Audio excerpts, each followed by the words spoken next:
It's 6 in the morning and Ryan is already awake. Two monitors glowing in a dark room, coffee going cold beside the keyboard, one hand on the mouse, hunting for the trade that's going to change his life. Across town, Sam is asleep and Sam is the one who's going to win. Here's the strange part. Ryan is about to work harder at building wealth than almost anyone you know.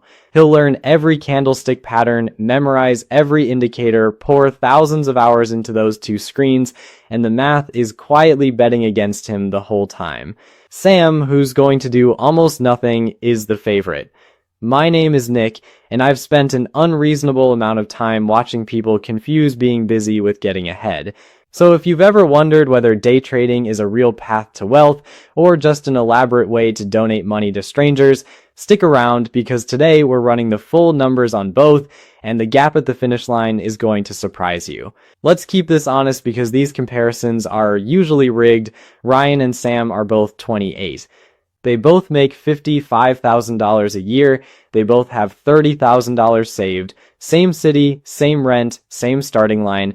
The only thing that's different is what they do with that 30 grand, and more importantly, what they do with their evenings. Ryan reads that day trading is how ordinary people escape the 9 to 5.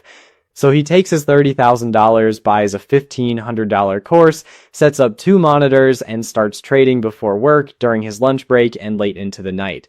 Sam reads that almost nobody beats the market, shrugs, and drops his $30,000 into a total market index fund. He sets up an automatic $200 deposit every month and basically forgets the account exists. On day one, these two lives could not look more different. Ryan has a setup, charts glowing on two screens, a watch list, a journal, and a Discord server full of guys with rocket emojis in their usernames.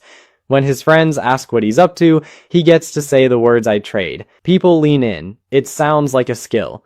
And every time he closes a trade in the green, the app throws a little burst of confetti across the screen and something in his brain lights up like a slot machine paying out. That feeling is the real product. Sam has a confirmation email. That's it. When his friends ask what he's investing in, he says an index fund and watches their eyes glaze over. Nobody's impressed. There is no rocket emoji for "I bought the whole market and went to bed." Here's the trap this entire video is built around. Ryan's path feels like winning. Sam's path feels like giving up. But feelings and math are two completely different animals. One of these guys is generating activity, the other is generating progress. And your brain is wired to confuse the two because activity is loud and progress is silent. The market doesn't pay you for effort, it pays you for edge, and it charges rent on activity.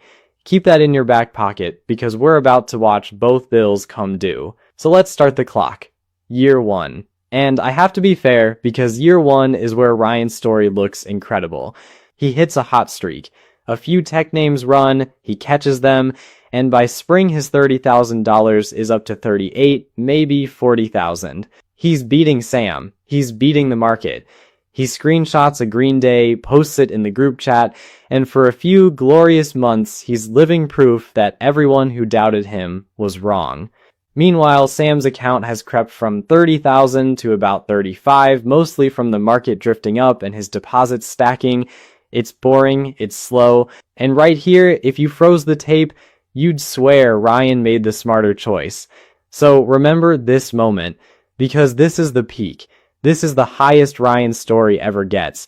He just has no way of knowing that yet. To him, it feels like the beginning. This is the part the course sellers screenshot, the Lamborghini in the driveway, the "I quit my job at 28 thumbnail, and it's real for a while. But a coin that lands heads 5 times in a row feels like skill too.